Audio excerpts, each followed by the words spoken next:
राज्यात सध्या शिक्षक पात्रता परीक्षा म्हणजे टीईटी परीक्षा नुकतीच पार पडली।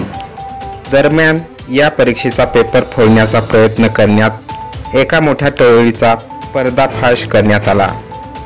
मुरगुड पोलीस आणि स्थानिक गुन्हे अन्वेषक पथकाने संयुक्त कारवाई करत 9 जणांच्या टोळीला अटक केली आहे। प्राथमिक माहितीनुसार ही टोळी परीक्षेचा पेपर बाहेर काढण्याच्या तयारीत होती आणि त्यासाठी मोठ्या रकमेची मागणी केली जात असल्याचे संशय व्यक्त केले जात आहे। गोपनीय माहितीच्या आधारे पथकाने सापळा रचला आणि सर्व 9 आरोपींना ताब्यात घेतले आहे। या टोळीचे इतर साथीदार कोण, परीक्षेशी संबंधित अधिकारी किंवा बाहेरील एजंट यात सहभागी आहेत का, याबाबत पोलीस सखोल तपास करत आहेत।